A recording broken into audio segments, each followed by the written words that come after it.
For today's That's Entertainment, I'm talking to Keith Savage, Chair of Buxton Festival Fringe.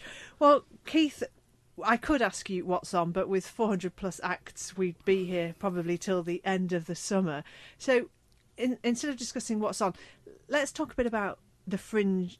It's the Fringe Festival itself, and just explain to anybody who hasn't come across it what the Fringe Festival is and what it's all about. Thanks very much. Well, the fringes exist all over the world, and their main purpose, I think, is to bring live arts, performing arts, and visual arts as close to audiences as possible.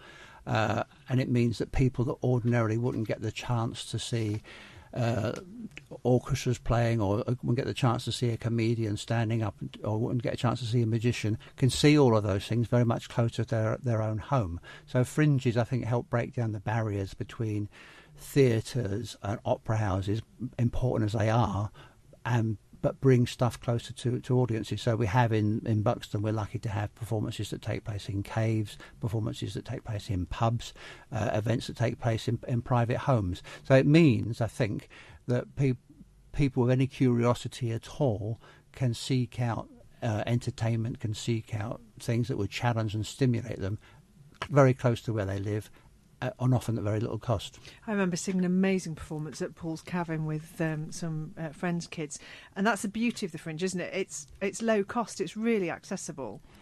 Well, that's one of the big pluses of it. I mean, I'm not going to pretend it's all for free. I mean, there are some tickets that will be beyond many people's reaches. But every day that you could spend hours seeing things that would cost you nothing, or almost nothing. And it's good quality stuff. So it's not, people shouldn't think just because it's cheap it's not good. Just give us a sense of the scale of the Fringe and how it literally takes over the town, doesn't it?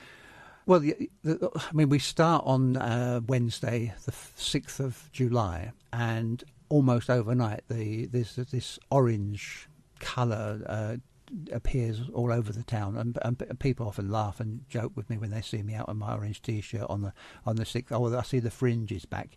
But yes, it does visually. It transforms the look of the place because of the banners and the posters, and we have a Fringe information desk next to the Opera House, which again has a focal point. There are information points in Spring Gardens and elsewhere. So there's all that visual stuff, but it also brings many people to the town who come to perform, to be part of it, and we get loyal audience members who come to Buxton every year just for the Fringe. So they may take in festival events as well, but because of the Fringe has been going for over 30 years, it's very well established, very highly regarded.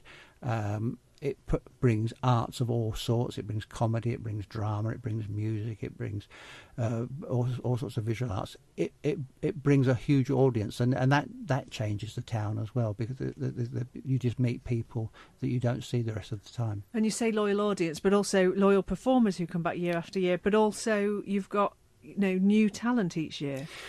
Yes, I mean there are performers who I can remember, because I've been going to Fringe events for well over 20 years, and I can remember performers who first came and played to half a dozen people, but now, because they've been coming for 5, 6 or more years, regularly get 50, 60, 70 people come to their shows and performances, because they've built up that reputation.